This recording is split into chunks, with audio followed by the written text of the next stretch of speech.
Olá, nessa aula nós vamos dar continuidade à apresentação de nosso modelo de equilíbrio em um mercado de trocas intertemporais. Então, para começar, vamos fazer uma breve revisão do que a gente viu até aqui. Nós estamos há algumas aulas trabalhando com esse modelo de um mercado de trocas intertemporal. Um modelo de trocas é uma característica importante, né? Sem risco, né? Então, um modelo de trocas num ambiente em que não há risco, todas as transações são seguras, 100% certas. Nós assumimos, então, para poder descrever esse modelo, nós assumimos um mundo em que eu tenho um número finito, maior do que um de consumidores, né? Que a gente chama de N consumidores.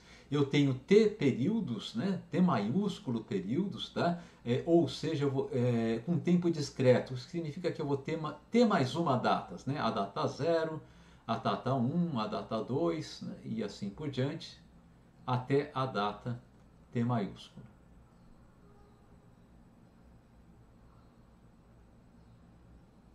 E o nosso mundo acaba na data T maiúsculo. Como eu falei para vocês, a gente poderia pensar esse T maiúsculo como infinito, mas para evitar qualquer complexidade matemática que isso possa trazer, a gente está supondo que T maiúsculo é um número finito, né? No nosso modelo, os consumidores vão ser tomadores de preço, ou seja, eles veem o preço de mercado e tomam suas decisões com base nesses preços. Os mercados eu vou assumir que sejam completos, eu posso fazer qualquer transação entre duas datas, tá? Como há taxas de troca definidas pelo mercado, mas eu tenho preços definidos para transações entre quaisquer duas datas, né? Nós assumimos a ausência de arbitragem, né, que toda a possibilidade de arbitragem é instantaneamente eliminada, e que o nosso modelo ele tem um único bem que ele só é diferenciado pela data na qual ele vai ser consumido, né? Esse bem a gente vai supor que ele pode ser disponibilizado em uma data, mas ele não pode ser armazenado de uma data para outra, né? Se eu quiser consumir menos em uma data e mais em outra, eu preciso fazer uma troca com algum consumidor que queira fazer o movimento contrário, né? Consumir mais na primeira data e menos na segunda. Tá? Cada consumidor ele vai possuir uma dotação inicial, que a gente estava anotando por WI, tá? Eu já vou comentar, talvez valha a pena a gente alterar um pouquinho essa anotação, esse I, colocar, ao invés de superescrito, deixar em subscrito, mas por hora vamos deixar como está assim. WI, o W em cor de laranja indica que eu tenho um vetor, né? O vetor ele tem diversos componentes e os componentes são W0I, que é a dotação inicial de consumo do nosso consumidor na data 0, W1I, a dotação inicial de consumo do nosso consumidor na data 1 e assim por diante até WTI. Tá? Nós estamos notando os consumidores, né, pelas letrinhas I ou eventualmente J e as datas, né, pelas letras T minúsculo, Q minúsculo ou tal. Né? Assim, para fazer uma anotação geral para consumidores e datas, nós estávamos usando essas letras. Né? Pois bem, os consumidores eles fazem as trocas de suas dotações iniciais respeitando os preços de mercado e respeitando a sua restrição orçamentária, que a gente viu na última aula. A restrição orçamentária, ela simplesmente diz que o valor presente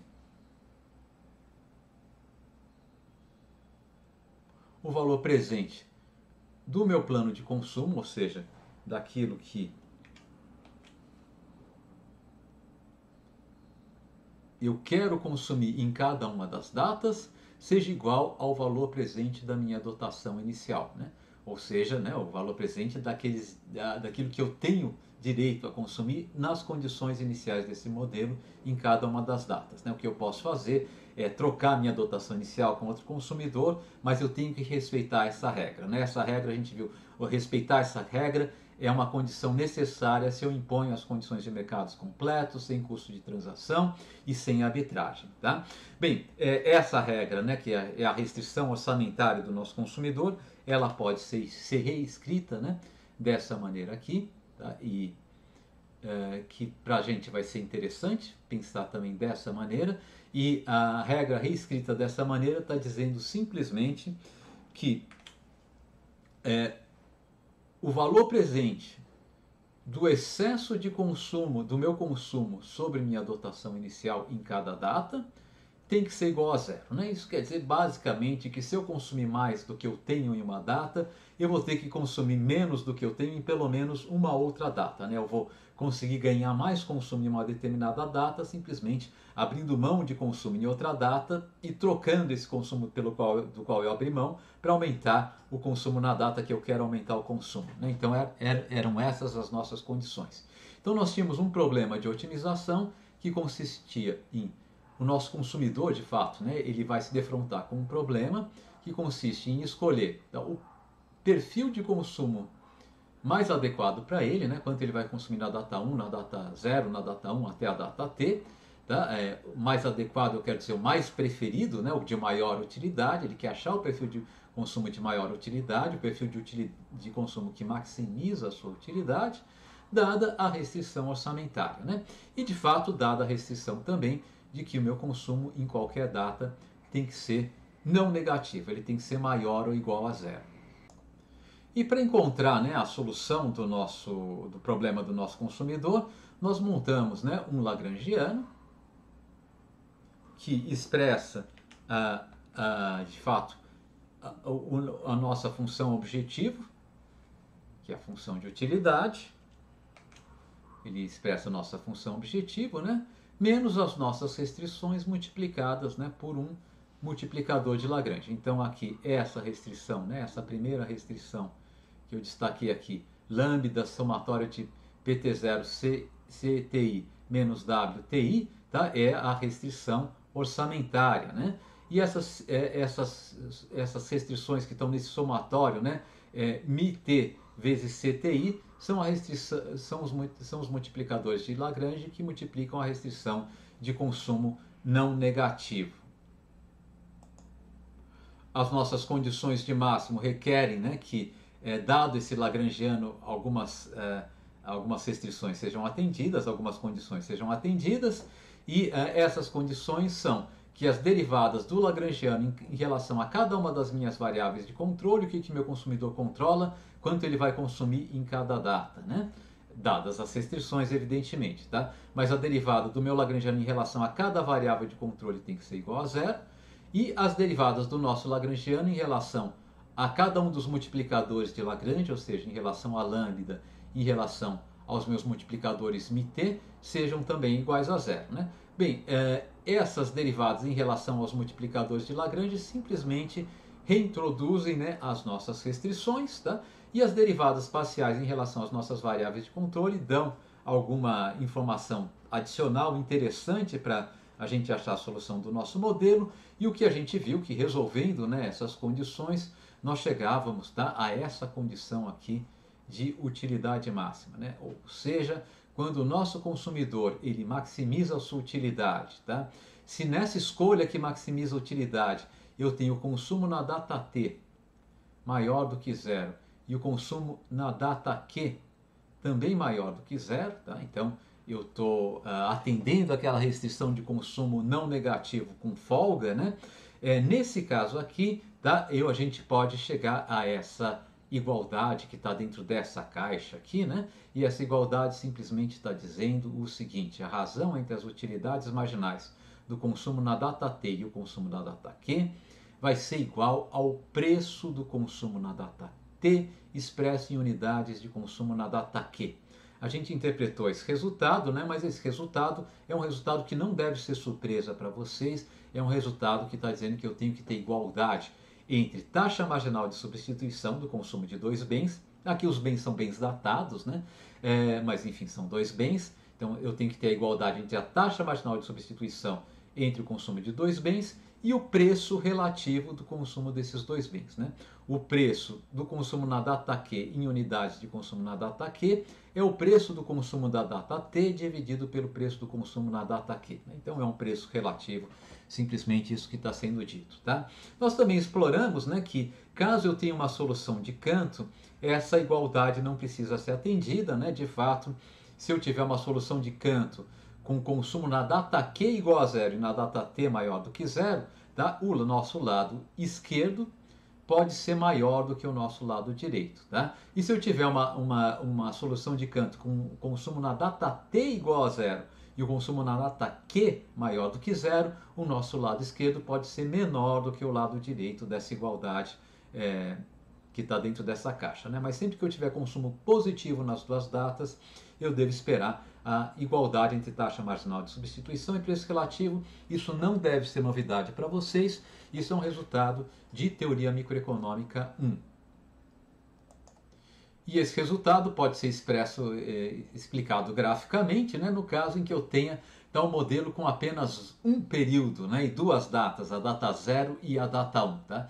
Então, nesse caso aqui, a gente poderia representar a nossa restrição orçamentária, né, da seguinte maneira: eu faço um gráfico de duas dimensões, né, no eixo horizontal eu meço o consumo na data 0, no eixo vertical o consumo na data 1, a minha restrição orçamentária pode ser representada por essa linha reta, por uma linha reta, cuja inclinação é o preço relativo, né? É o preço na data 1, o preço na data 0 expresso em reais da data 1, tá? Que é igual a 1 mais a taxa de juros, se eu quiser expressar a nossa restrição em termos de taxa de juros. Então eu tenho uma linha reta com inclinação positiva. Essa linha reta ela tem que passar pela minha dotação inicial, que tem que ser algum ponto aqui sobre essa linha reta, né, que eu vou ter o nosso W0, W1, uma dotação inicial, tá certo?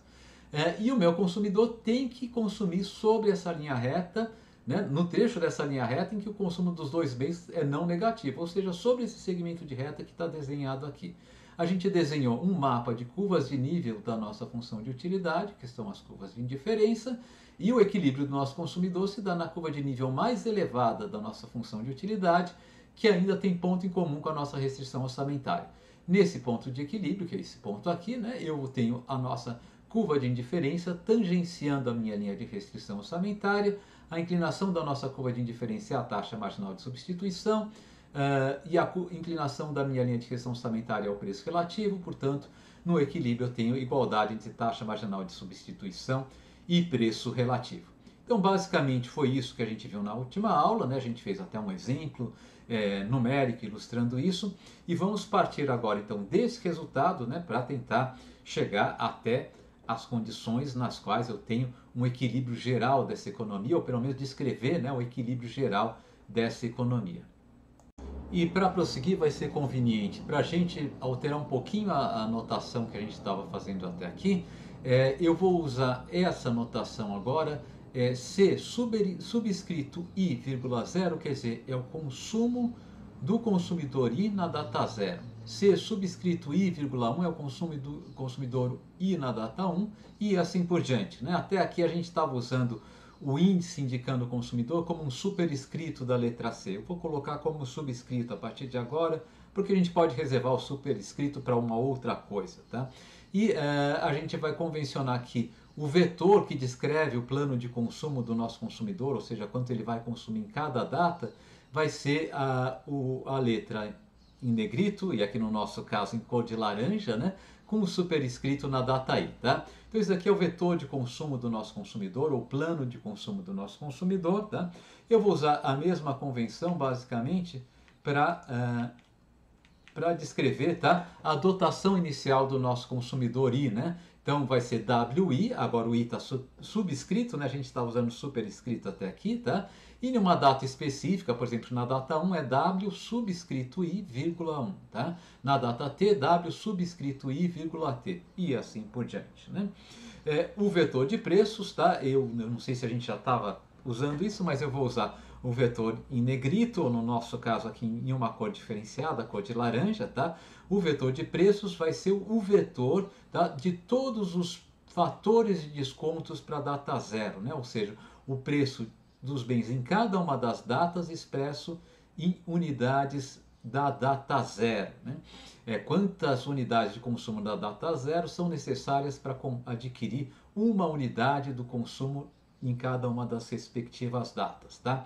Então, quanto eu preciso de unidades de consumo na data zero para adquirir uma unidade de consumo na data zero, eu preciso só de 1. Né? Então, o nosso vetor preço é um vetor cujo primeiro componente eu sei que é 1, tá? E os outros componentes são incógnitas, né? P10 até PT0. Tá? Então, isso aqui é o nosso vetor de preços. Tá? E, por vezes, eu vou usar essa notação simplificada, que é a seguinte, para representar o valor da minha dotação inicial, P0, W0 mais P1, WI1 e assim por diante, né? Ou seja, a somatória de PT, W e T, o valor da dotação inicial de um consumidor. Eu vou usar essa notação aqui, é o vetor P, esse pontinho que é o símbolo de produto interno, é o produto interno entre o vetor P e o vetor WI. Né? Na verdade, o produto interno é simplesmente a somatória, né, do produto dos componentes dos dois vetores, né,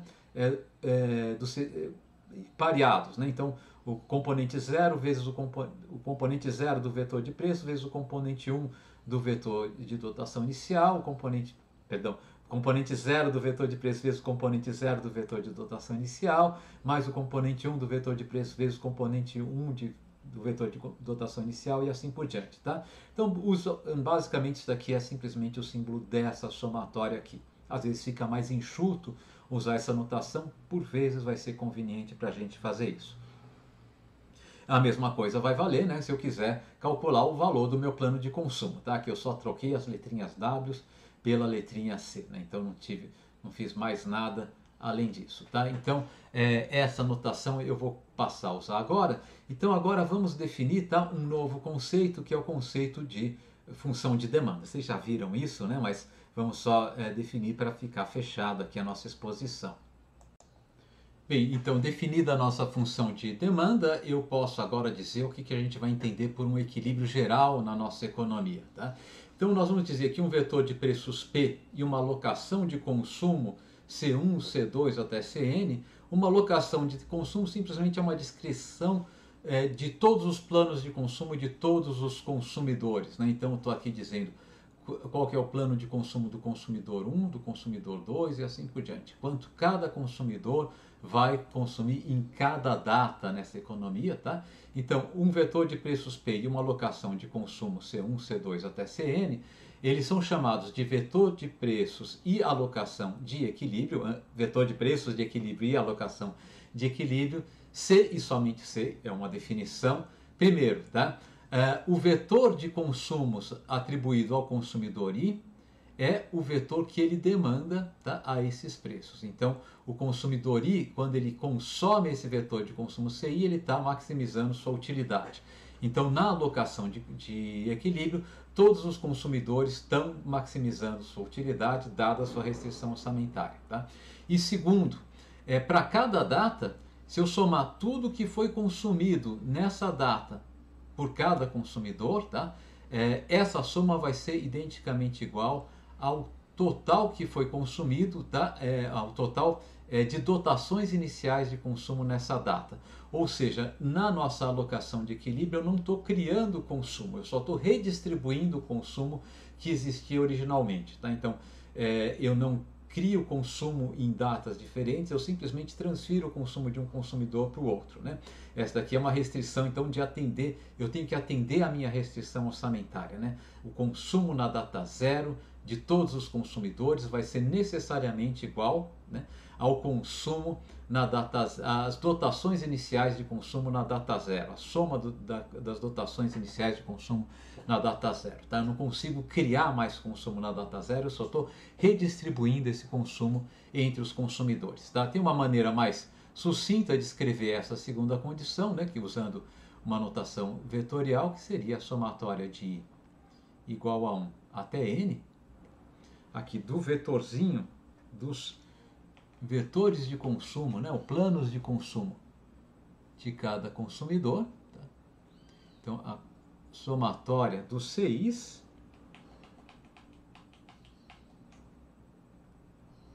tem que ser igual à somatória dos vetores de dotação inicial, dos WIs.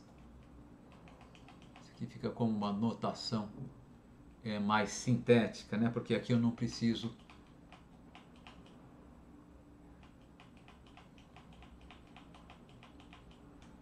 DWI, tá? Aqui eu não preciso dizer para t igual a 0, 1 até t, né? Simplesmente porque aqui eu estou, de fato, exatamente escrevendo o que está aqui em cima, né? Se vocês quiserem escrever essa última condição, né, em uma notação matricial, o que eu tenho aqui é o seguinte, eu tenho aqui C, I, 0, C, perdão, o primeiro componente, né, é a somatória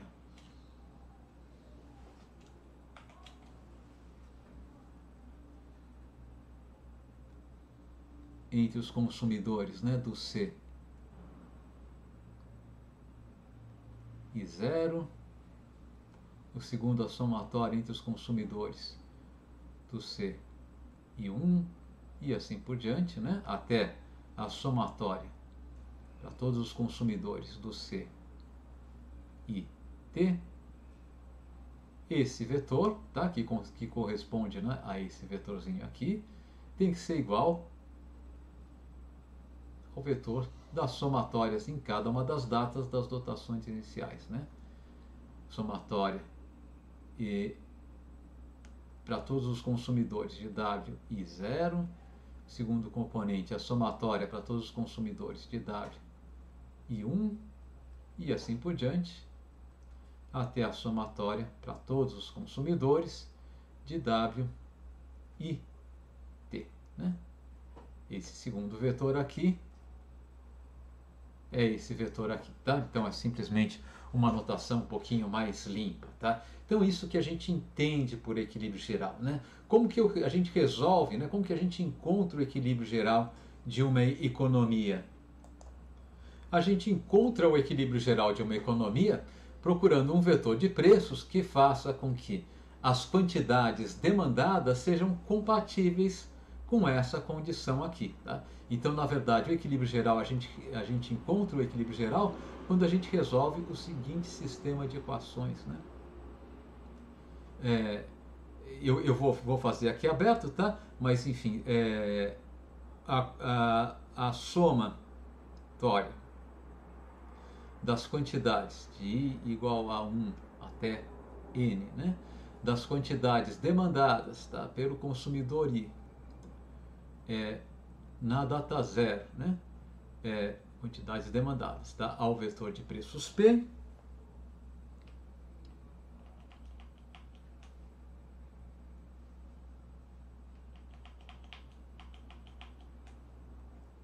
tem que ser a soma, né, das dotações iniciais para de todos os consumidores, tá,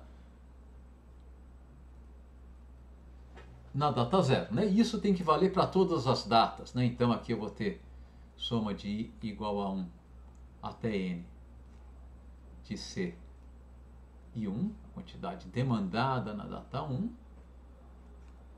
igual a soma de I igual a 1 até N de W e 1, e assim por diante, né? Até a gente chegar à última data, a data T maiúsculo, né? Soma de I igual a 1 até N de C e T maiúsculo, quantidade demandada, né? CI estrela T maiúsculo, é igual a soma de I igual a 1 até N de W e T maiúsculo, tá? Então estão aqui as somas dessas demandas calculadas no vetor de preço P, né? Encontrando o vetor de preços que resolve esse sistema de equações, eu encontro o vetor de preços de equilíbrio. E calculando as quantidades demandadas, né, a esse vetor de preço, eu vou encontrar os consumos de equilíbrio, os perfis de consumo de equilíbrio dessa economia. Eu conseguiria caracterizar o equilíbrio dessa economia. Mas antes de discutir como fazer isso, né, ou, enfim, nós não vamos fazer isso explicitamente, vou dar um exemplo de como fazer isso mais numérico, mas antes de fazer isso, né, eu gostaria de discutir ainda algumas coisas, e a primeira delas vamos rearranjar, tá, essas equações, passando os termos do lado direito para o lado esquerdo. Tá? Então, o meu sistema de equações que caracterizam a condição de equilíbrio passam a ser o seguinte. Eu vou pegar aqui somatória de I igual a 1 até N, tá? Veja que o I igual a 1 até N está, né, no somatório dos dois lados, né? Quer dizer que eu posso passar esse somatório aqui para a direita, subtraindo, e colocar tanto os C e zeros quanto os W e zeros dentro do mesmo somatório, né? Então eu vou ficar aqui com o somatório de I igual a N, 1 até N, de C e 0 estrela, que é função do meu vetor de preços, menos W e 0. Isso aqui tem que ser identicamente, isso daqui tem que ser igual a zero nas nossas condições, no nosso equilíbrio, né? Quando eu estiver em equilíbrio, portanto, essa igualdade tem que ser igual a zero, dizendo que o mercado 1 está em equilíbrio, né? Agora vamos fazer a mesma coisa para o mercado 2 e para todos os mercados, né? Para todas as datas, tá? I igual a 1 até N de C e 1. Aqui é o mercado 0 está em equilíbrio, né? Agora vamos colocar em equilíbrio o mercado 1, né? C e 1 aos vetores P menos W e 1. Isso aqui tem que ser igual a 0. E vou fazer isso para todas as datas, né? Até a data T maiúsculo. Somatória de I igual a 1 até N de C I T maiúsculo menos W I T maiúsculo é igual a zero, né? Então aqui estão nossas condições de equilíbrio, né? Colocadas agora em termos de igualdade a zero, né? O que são esses termos entre colchetes que estão aparecendo aqui, né? Esses termos entre colchetes, eles recebem um nome, porque eles são, bom, deixa eu só reescrever aqui os termos entre colchetes aqui, né? I igual a 1 até N, tá? Essa somatória de I igual a 1 até N, né? De C e T, né? Para qualquer data T, né? Estrela menos W I T. Esse termo aqui, ele tem um nome, como eu estava falando para vocês, que é o seguinte: o termo, se eu estou somando todos os C e T's, eu estou somando tudo que os consumidores dessa economia querem consumir na data T, né? E se eu estou somando todos os W e T's, eu estou somando tudo que os consumidores dessa economia têm disponível para o consumo na data T. C e T menos W e T é quanto os consumidores querem consumir na data T em excesso ao que eles têm conjuntamente na data T.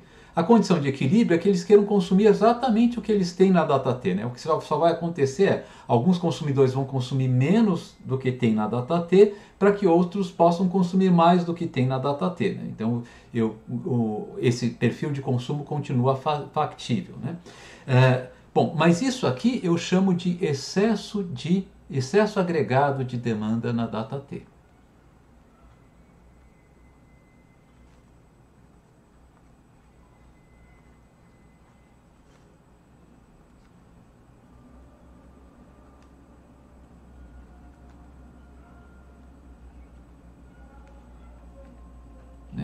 Que a gente costuma anotar por ZT,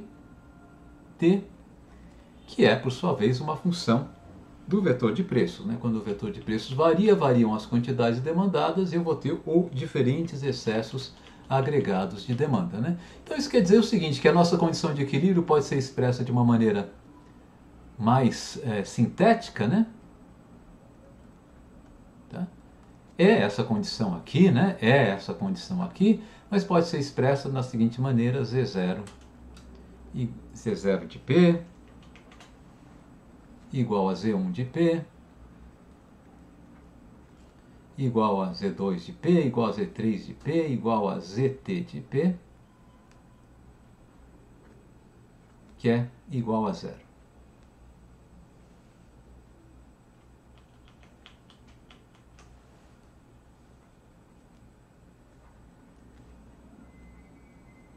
Antes de prosseguir, tá? Eu vou só fazer um comentário aqui, que é o seguinte: essas condições de equilíbrio, eu estou pressupondo aqui que no equilíbrio todos os preços são positivos, tá? Pode acontecer que as pessoas queiram consumir menos do que tem de um bem, então tem excesso desse bem, e esse bem seria chamado um bem livre, né? Nesse caso aqui eu posso ter um excesso de demanda negativo de um bem, né? As pessoas querem consumir menos do que tem, né, disponível para consumo em uma determinada data, né? No caso de um modelo de troca intertemporal, isso é muito pouco razoável assumir, e a gente poderia tratar isso, colocar sem tirar as principais conclusões do nosso modelo de equilíbrio geral, mas para evitar que a gente entre em excesso de tecnicidade, eu não vou tratar desse caso, tá? Então eu vou assumir sempre que os consumidores vão querer consumir tudo que existe, né, das dotações iniciais, tá? E a consequência disso vai ser que todos os preços vão ser positivos, tá? Então eu vou assumir de cara, tá, que os preços de todos os bens vão ser maiores do que zero, né, estritamente positivos, para a gente se furtar de algum tipo de tecnicidade aqui, né? Pois bem, mas vamos voltar aqui para a nossa condição de equilíbrio, né? Vamos contar quantas equações a gente tem, tá? E quantas incógnitas a gente tem, né? Então, o número de equações, bom, é Z0 de P igual a zero, Z1 de P igual a zero e assim por diante, até ZT de P igual a zero, né? Então eu tenho T maiúsculo mais uma equações, tá? O que eu não sei se essas equações elas são todas independentes, né? Pode ser que uma equação, de fato, seja uma recombinação das equações anteriores, ela não agregue informação ao nosso problema, tá? E que, portanto, eu posso jogar fora essa equação, né? Quantas incógnitas eu tenho, tá? Deixa eu deixar um espaço aqui do lado, porque eu já vou fazer o comentário sobre o número de equações independentes, tá? Que não são equações, quantas incógnitas eu tenho, né? Quantas incógnitas, tá? Eu tenho, as incógnitas são os preços, né? Mas o meu vetor de preços é o vetor que começa com P00, P10, P20 e assim por diante, né? Até T0, né? Que a princípio ele teria, né, aqui T mais uma incógnitas também, né? Mas o fato é que a primeira variável aqui, o preço de consumo na data zero em unidades de consumo na data zero é necessariamente idêntico a 1, né? Tá certo? Então, de fato, só colocando aqui, esse aqui é o meu vetor de preços. Então, de fato, o número de incógnitas que eu tenho, né? O P00 não é mais uma incógnita, né? Eu já sei quem que ele é, igual a 1, tá? Então eu vou ter T incógnitas, né? Eu tenho uma incógnita a menos do que o número de equações, né? Isso pode gerar uma preocupação porque eu posso ter um sistema sobredeterminado, né? As equações podem ter tanta informação que elas são inconsistentes entre si, né? Então, uma forma de... então eu gostaria que isso não acontecesse, né? E de fato isso não vai acontecer. Quer dizer, pode ser que o meu sistema não tenha solução, não estou dizendo isso, né? Mas de fato, na prática, tá? Eu vou mostrar para vocês que uma das equações pode ser descartada, tá? E ela pode ser descartada em decorrência de uma identidade conhecida como lei de Walras. O nome lei de Walras ele foi cunhado em homenagem a esse nosso amigo aqui, Léon de Walras, que foi um economista francês, que viveu no final do século XIX, comecinho do século XX, e por volta na década de 1870, se eu não estou enganado, em 1877, publicou, né, um tratado de economia política, mas na verdade era um tratado de economia, onde ele estabelece as bases daquilo que a gente entende hoje por modelos de equilíbrio geral, né? Então ele é um economista muito importante na teoria econômica, tá? E, enfim, ele era um bom matemático também, né? Ele usou bem a matemática para desenvolver os modelos deles e apontou, né, para uma interpretação de uma identidade matemática, de fato, que deriva das definições da função de demanda, e de oferta, se eu tiver um modelo com produção, e essa identidade passou a ser chamada de lei de Walras. Tá? No nosso modelo, que eu só tenho consumo, né, não tenho produção, tá? A lei de Walras ela pode ser derivada da seguinte identidade. Né? Como a função de demanda ela necessariamente, tá? Ela atende, né, à nossa restrição orçamentária, tá? Lembre-se que a função de demanda ela diz quanto que o nosso consumidor quer consumir de um bem, dada a restrição que esse consumo tem que ser sobre a linha de restrição orçamentária. Então necessariamente isso daqui é verdadeiro, tá? Isso daqui é uma identidade, né? Decorre da função de demanda. Para qualquer consumidor I, tá? Eu vou ter que a somatória de t igual a zero, da data zero até t igual a t maiúsculo, até a última das nossas datas, né? Do valor presente descontado para a data zero, tá? Da diferença entre quanto o meu consumidor demanda consumir nessa data, na data t, menos a dotação inicial dele nessa data,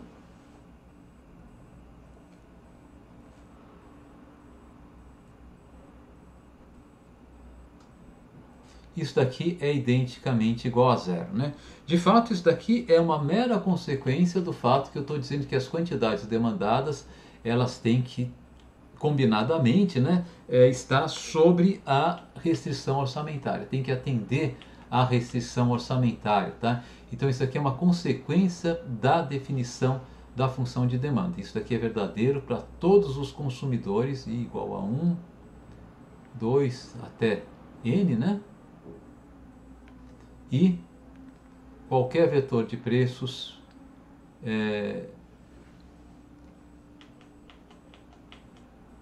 estritamente positivos, tá? De fato, para qualquer vetor de preços, tá? Mas eu vou colocar aqui pelo menos maior ou igual a zero, né? Porque os nossos preços eu estou assumindo que eles são sempre maiores ou iguais a zero, né? De fato, como eu falei para vocês, eu vou assumir que eles são sempre positivos, para evitar que a gente tenha que perder tempo com detalhes, né, matemáticos do nosso problema que não vão elucidar muito do resultado final, tá? Então, como isso daqui é verdadeiro para todos os consumidores, eu vou somar isso daqui para todos os consumidores, né? Então, o lado esquerdo eu vou somar fazendo o i variar de 1 até n. E o lado direito eu vou somar n vezes o número zero, que vai dar zero, né? Então, a única diferença que eu vou fazer aqui é esse lado esquerdo aqui vai ter mais um símbolo de somatório, né? Eu vou ter isso daqui, quando eu somo tudo isso para todos os consumidores, eu vou ter a somatória de i igual a 1 até n, todos os consumidores, da somatória de t igual a 0 até t, todas as datas, né? Do fator de valor presente, ou o preço do consumo na data t em unidades de consumo na data 0, da quantidade demandada por consumidor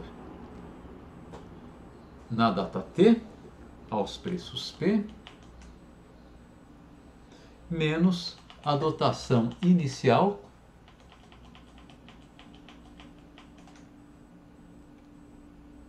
desse consumidor na data T.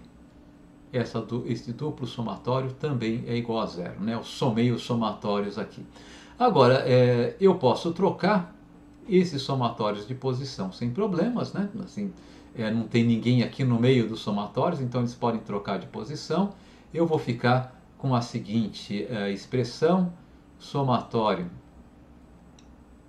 de t igual a zero até t maiúsculo, tá?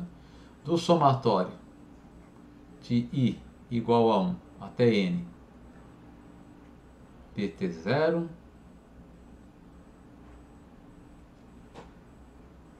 c e t de p menos w e t igual a zero, né? Aqui está faltando um p.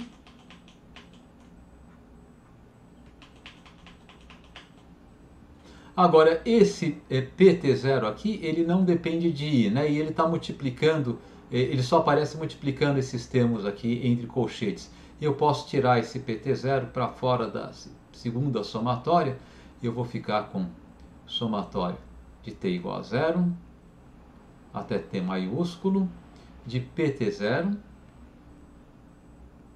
que multiplica o somatório de I igual a 1 até N de CI estrela T de P menos WIT. Isso tudo tem que ser igual a zero, né? Novamente, colocando o argumento da função CI T estrela, né? Só para a gente ficar com tudo bonitinho. Tá? E o que a gente pode ver agora, né? O que é esse somatório aqui? Esse somatório aqui a gente viu agora há pouco, é a soma, né, para todos os consumidores daquilo que o conjunto dos consumidores demandam consumir na data T, menos a soma de tudo que esse conjunto de consumidores tem para consumir na data T, né? Isso daqui é o que a gente chamou de excesso de demanda agregado, ou de excesso agregado de demanda, né, pelo consumo na data T. O que os consumidores querem consumir em excesso, né, ao que existe de dotação de consumo na data T.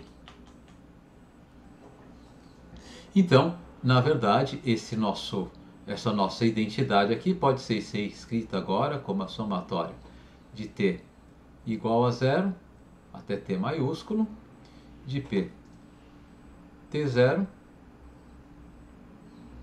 Z T de P. Tá? Isso aqui continua sendo uma identidade, é sempre verdadeiro, né? Isso aqui é diferente, isso aqui tem que ser igual a zero, né? Continua sendo uma identidade isso. Isso é sempre verdadeiro, né? Veja que o que o Leon de Walras fala não é que... Leon Walras, né? Não é de Walras, não. O que o Leon Walras fala, né?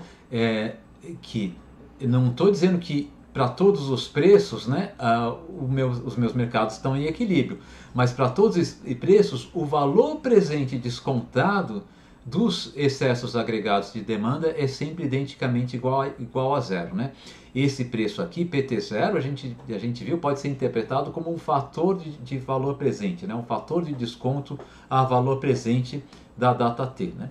Então isso aqui está dizendo o seguinte, olha, se os nossos consumidores coletivamente querem, para qualquer preço, se os nossos consumidores coletivamente demandam consumir em uma determinada data mais do que eles têm de dotação inicial para essa data, então coletivamente em outra data eles demandam consumir menos do que eles têm de dotação inicial nessa outra data, né?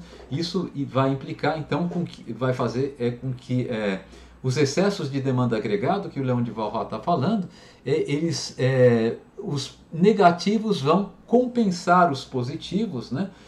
De acordo com esses pesos que é dado pelo o fator de valor presente ou o preço, né, em cada data expressa em reais em unidades de consumo da data zero. Então essa expressão aqui, né, é a lei de Walras, tá? Isso daqui é a lei de Walras.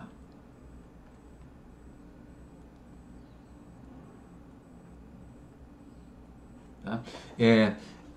Colocando em um contexto, para quem não viu os modelos de equilíbrio geral, né, no contexto não de escolha intertemporal, tá? A lei de Walras simplesmente diz que o valor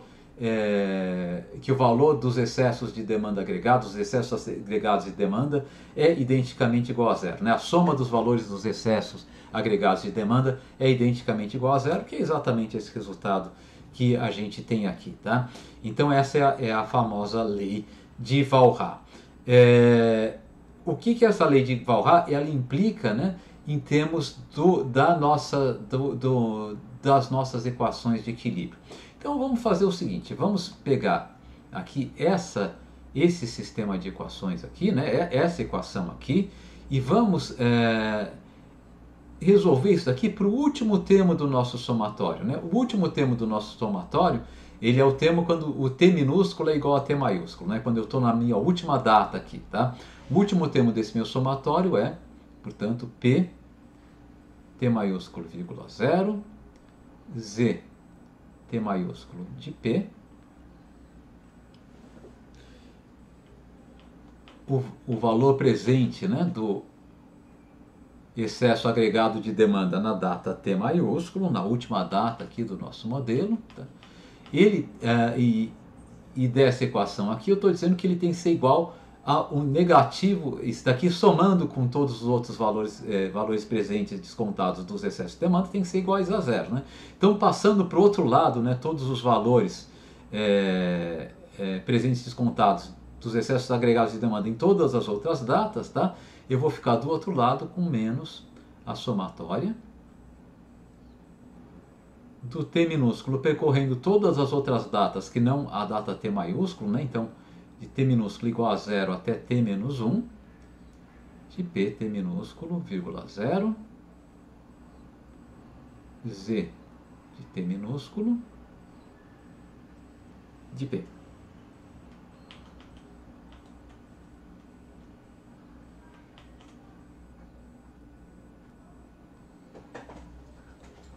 Para deixar mais elegante, tá? Eu posso passar, eu vou passar esse P de T, 0 para o outro lado dividindo. Então eu vou ficar com ZT de P, vai ser igual a menos o somatório. Eu vou dividir, tá, por PT de 0 dentro do somatório, então menos o somatório de T igual a 0 até T maiúsculo menos 1, de P de T, vírgula 0, dividido por P de T maiúsculo, vírgula 0, vezes Z T de P,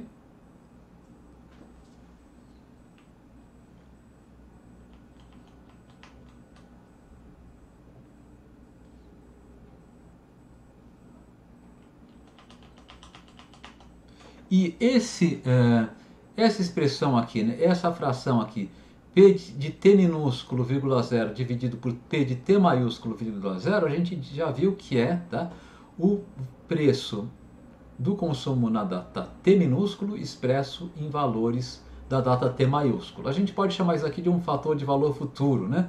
Um fator de atualização de valor, tá? Que converte valores na data T para valores na data T maiúsculo, né?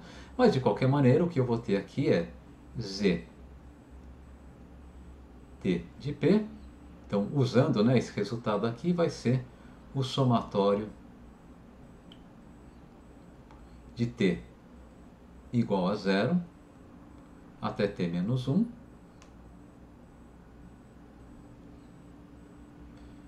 de P do preço do consumo na data T, expresso em unidades de consumo da data T maiúsculo, que multiplica Z na data T minúsculo, que é uma função de P, né? Novamente vou colocar aqui o P como argumento das funções Z aqui, né? P e P.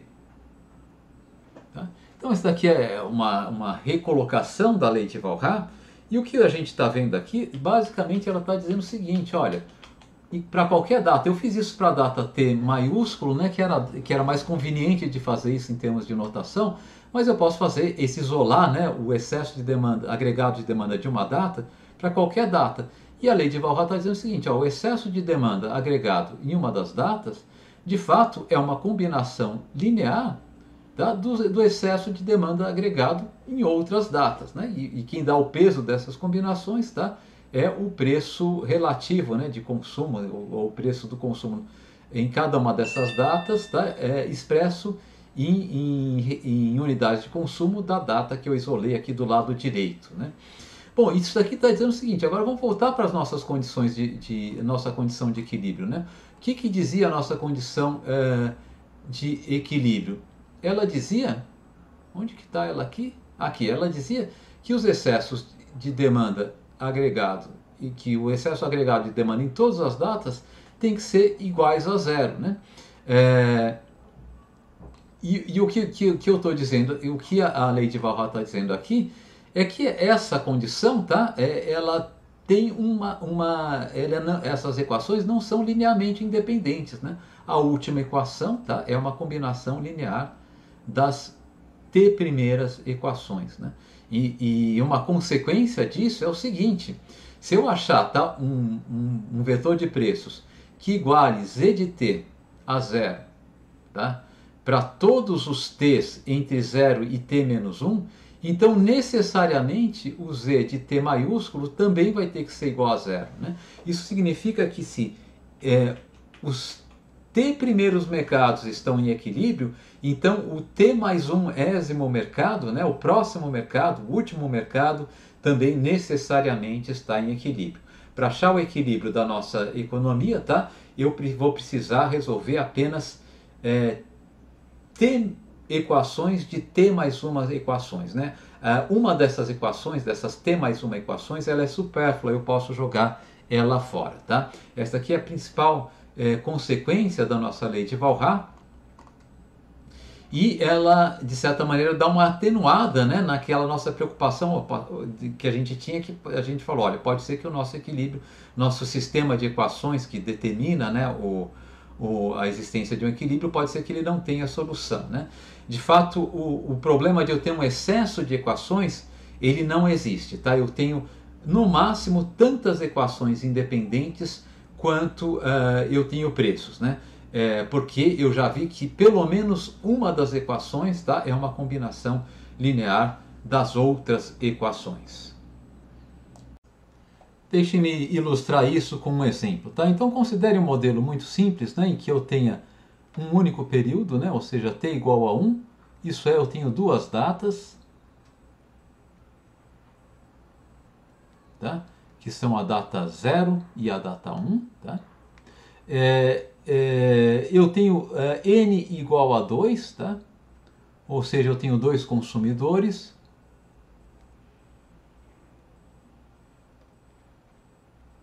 E aqui, para a notação ficar não muito confusa, tá? Eu vou chamar esses consumidores de consumidor A e consumidor B, né? E não de consumidor 1 e 2, tá? Acho que melhora um pouquinho a gente ver as letrinhas aqui, tá? E vamos imaginar que as dotações iniciais, né, são, enfim, as dotações iniciais eu vou deixar na forma genérica, tá?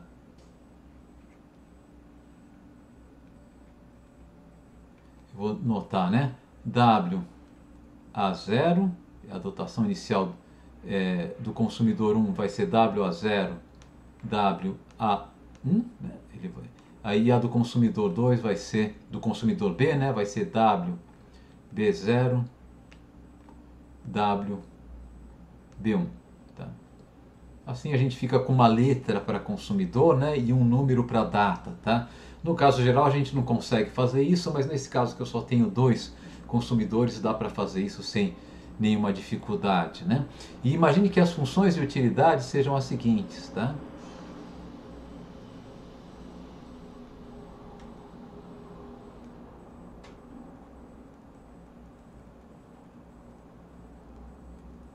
A função de utilidade do consumidor A seja o A de W a 0, W a 1, igual, tá, simplesmente o produto do consumo na data 0. Aliás, o A não é função da dotação inicial, é função do consumo, né? Então é C a 0, C a 1, tá? E a função de utilidade ela é dada simplesmente pelo produto entre o consumo na data 0 e o consumo na data 1, CA1. Tá? E a mesma coisa, e o consumidor B tem a mesma função de utilidade, é claro que aqui os argumentos são os consumos dele, né, na data 0 e na data 1.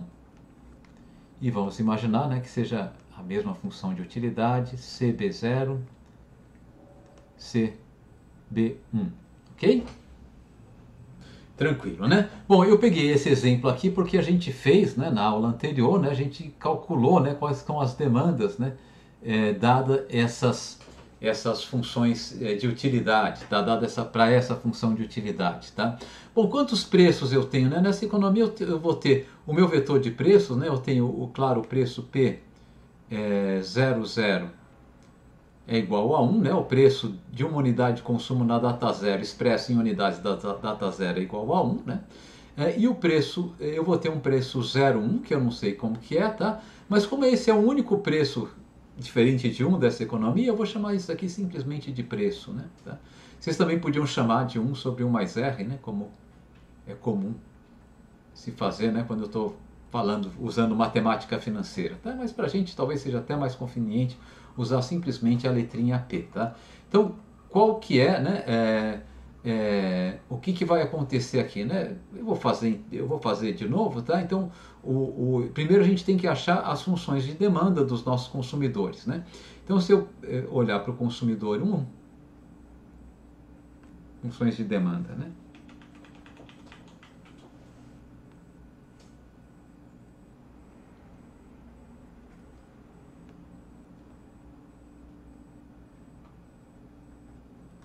Então, vou começar achando a função de demanda do consumidor 1. Então, a primeira coisa a notar, né, que no consumidor 1, a utilidade marginal, consumidor A, né, a utilidade marginal para o consumidor A do consumo na data 0 é a derivada dessa função de utilidade aqui em relação a CA0, que é simplesmente CA1, né? E a utilidade marginal para o consumidor A do consumo na data 1 é a derivada dessa função de utilidade novamente em relação agora a CA1, que vai dar CA0.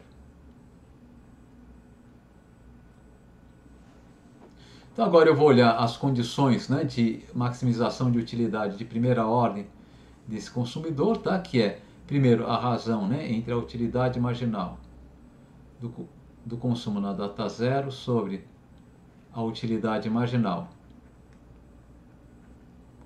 do consumo na data 1 tem que ser igual, tá,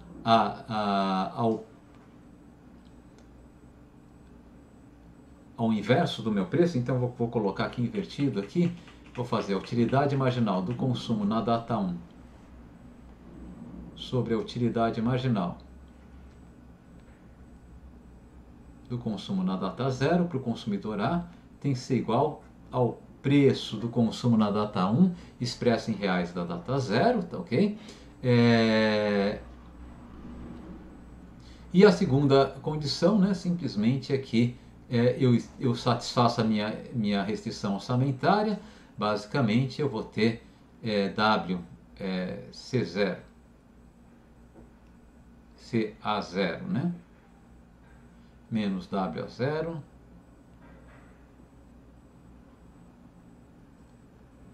mais P que multiplica CA1 menos W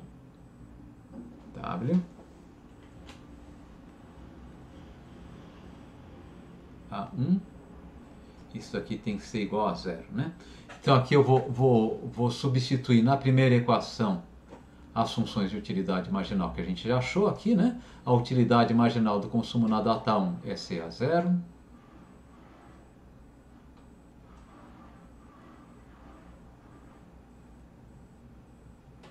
Na utilidade marginal do consumo na data 0 é CA1. Isso aqui tem que ser igual ao preço do consumo na data 1 expresso em reais da data 0. Então a gente pode resolver isso aqui para CA1, né? Eu vou ficar com C, o consumo na data 1, CA1 é igual a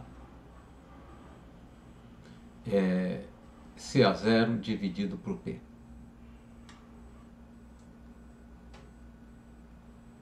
Tá? Então substituo, né, esse resultado aqui na segunda equação, tá? E aqui eu vou poupar vocês da álgebra, né? É relativamente simples. Vocês vão chegar à seguinte solução, que é a função de demanda do consumidor A por consumo na data 0, vai ser simplesmente o seguinte, WA0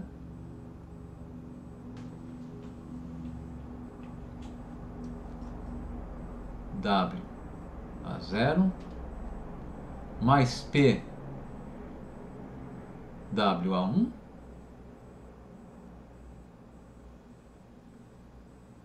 Tudo isso dividido por 2.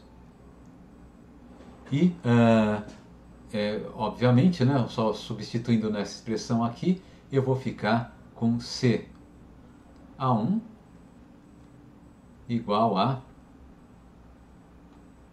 WA0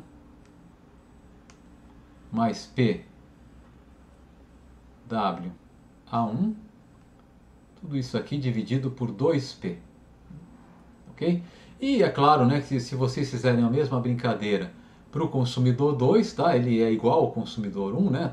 Talvez com diferenças de dotações iniciais, mas se eu fizer a mesma brincadeira para o consumidor D, né, que eu chamei de 2, mas é o consumidor D, eu vou ter CB0 igual a WB0 mais P WB1 dividido por 2 e CB1 vai ser igual a WB0 mais PWB1 dividido por 2P. Então agora a gente já tem as funções de demanda, a gente pode achar, tá, qual que é o preço, né? Aqui eu só tenho um preço a definir, que dá equilíbrio geral nessa economia, que faz com que os dois mercados estejam simultaneamente em equilíbrio. Então o que me diz a lei de Walras? Basta eu checar o equilíbrio em um mercado, né, em N, aqui eu tenho dois mercados, né? Então eu posso descartar o mercado, checar o preço que dá equilíbrio em um mercado, ele vai dar equilíbrio no outro mercado também. A gente vai resolver para os dois mercados para ver que realmente isso acontece. Então vamos pegar aqui, olha, a nossa condição de equilíbrio no mercado da data zero, né?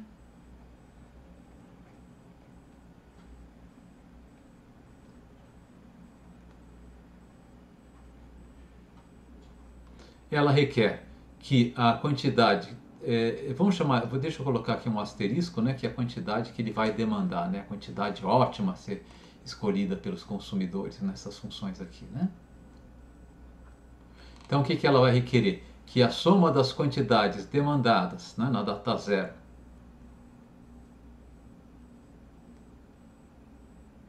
elas são funções de P, eu vou deixar dessa maneira, tá? Mais C B0 ela tem que ser igual à soma das dotações existentes na data zero, né? CWA0 mais WB0. A gente pode chamar isso daqui, não, é melhor deixar dessa maneira por hora, tá? Então, quem que era CA0? CA0 era a gente, tá aqui lá em cima, né? Aqui, olha aqui. CA0 é esse carinha aqui, WA0 mais P vezes WA1 dividido por 2.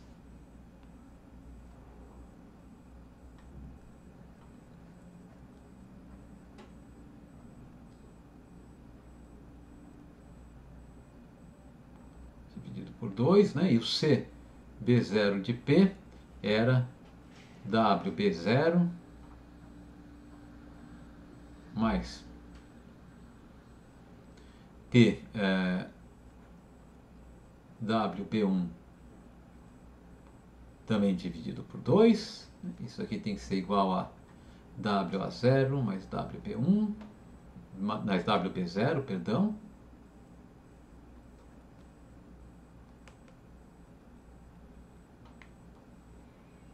Bom, multiplica por 2 dos dois lados, eu fico com WA0 mais P WA1 mais WB0 mais P WB1. Isso aqui tem que ser igual a duas vezes, né? 2WA0 mais 2WB1.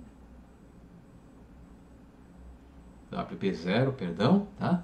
Então o que eu posso fazer? WA0 desse lado aqui, 2WA0, esse daqui vai embora com esse.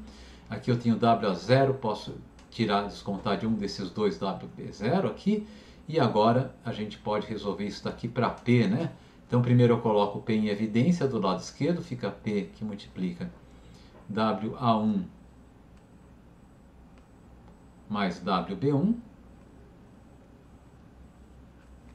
Isso daqui é igual a WA0 mais WB0. E, portanto, o preço de equilíbrio, vamos chamar ele de P estrela, tá? É o preço de equilíbrio, é a solução, né, dessa equação aqui para P, da W a 0 mais WB0, dividido por WA1 mais WB1.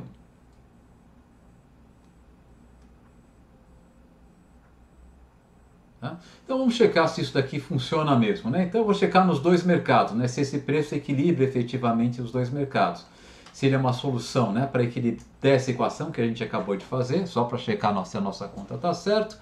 E depois se ele é uma solução da equação que diz que, né, a soma das demandas de consumo na data 1 e não na data 0, né, igual à soma das dotações de consumo na data 1 também. Ou seja, o que eu quero verificar é se a demanda de consumo na data 0 por parte do consumidor A, quando o preço é P estrela, mais a demanda de consumo na data 0 por parte do consumidor B, quando o preço é P estrela, se a soma dessas duas demandas é igual à soma das dotações iniciais na data 0. Tá? Então vamos usar lá as nossas funções de demanda, né? Então eu tinha, só retomando, eu vou usar essa função de demanda aqui do consumidor A para consumo na data 0, essa função de demanda aqui do consumidor B para consumo na data 0, né? E essas funções de demanda, elas eram, a demanda do consumidor A era W a 0 mais P, aqui o P vai ser o nosso P estrela, né? W a 1 dividido por 2, isso daqui era a demanda do consumidor A por consumo na data 0, né? E a demanda do consumidor B por consumo na data 0 era WB0 mais P estrela no caso, WB1, isso aqui dividido por 2. Né? Bem, mas o nosso P estrela, a gente acabou de ver, né? Eu agora vou substituir o P estrela que a gente acabou de ver, que era igual ao seguinte, né? Então aqui eu vou ter W a 0,0.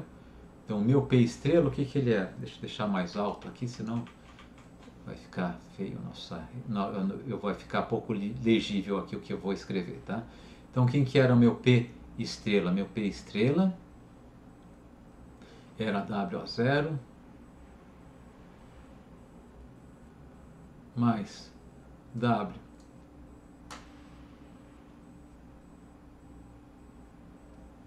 A1 mais WB0 dividido por WA1 mais WB1. Vou reescrever essa equação, essa expressão aqui que está pouco legível, né? Pegar um pouquinho mais de espaço aqui e deixar uma coisa um pouquinho mais legível, tá? Então vamos lá de novo, né? Eu vou deixar aqui a grande fração, tá aqui. Isso aqui vai ser dividido por 2, né?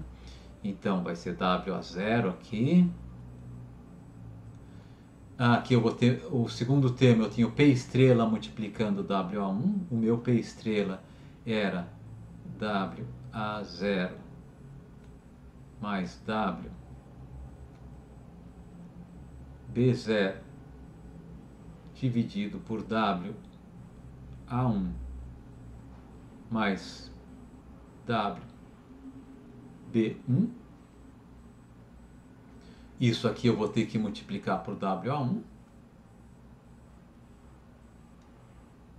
Essa aqui é a demanda, isso aqui é a demanda do consumidor, a demanda do consumidor A por consumo na data 0, quando o preço é P estrela, WA0 mais WB0 sobre WA1 mais WB1, tá certo?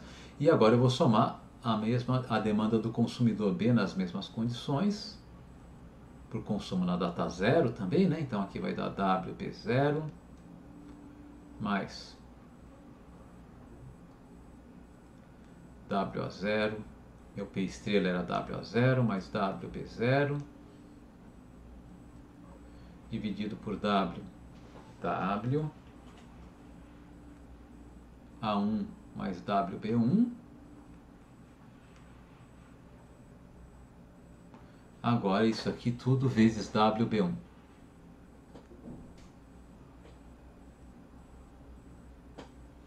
Bom, vamos fazer o seguinte, né? Primeiro, nessa equação aqui, eu tenho esse meio aqui, está multiplicando todos os termos, vou colocar em evidência. A gente fica com uma fração a menos, né? Depois vocês podem ver o seguinte, né? Eu tenho WA0 aqui e WB0 aqui, eu posso manter. WA0 mais WB0. E essa fração aqui, né, WA0 mais WB0 sobre WA1 mais WB1, aparece aqui multiplicando WA1 e aparece aqui multiplicando WB1, né? Então eu posso colocar aqui que isso daqui mais... Vou colocar essa fração em evidência multiplicando WA1 mais WB1. Então, multiplicando a fração que eu coloquei em evidência lá, né? WA0 mais WB0 dividido por WA1 mais WB1.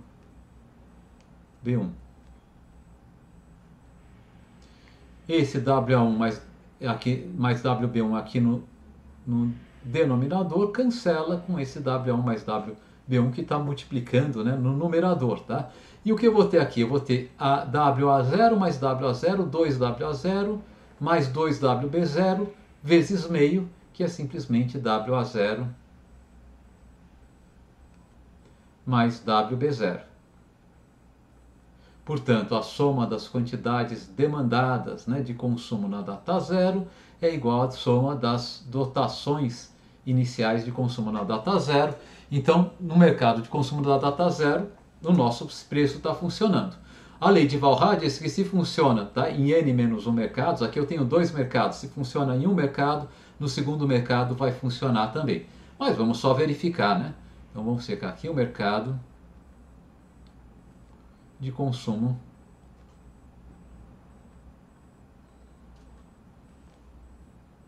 na data 1. Tá? Então, aqui agora eu quero checar, né, se, tá, o meu consumo CA1 calculado no preço P estrela, a minha demanda de consumo do consumidor A na data 1 calculada ao preço P estrela, mais a demanda de consumo do consumidor B na data 1 calculada ao mesmo preço P estrela, se essa demanda é igual, eu quero checar se ela é igual a WA1 mais WB1, né? Então vamos calcular essa demanda. O que ela é essa demanda? Ela era WA0, a demanda de consumo do consumidor A na data 1, ela era WA0, a gente viu agora há pouco, né? Mais P vezes WA1 dividido por 2 vezes P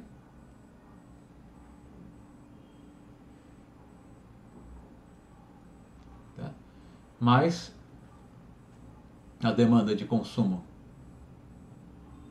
na data zero por parte do consumidor B, mais P estrela vezes WB1, também dividido por 2 vezes P. Mas aqui, tá, é interessante a gente notar o seguinte, né, que WA0 mais PWA1 dividido por 2 era a demanda no consumo na data 0, né? Quer dizer, a demanda de consumo na data 1 é a demanda de consumo na data zero dividido por P estrela. Tá? Por que eu vou fazer isso? Porque daí a gente volta para o caso anterior. Né? Então eu vou ficar aqui com 1 sobre P estrela.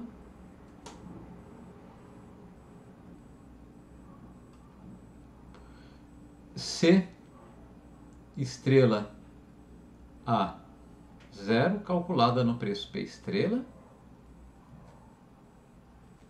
mais C B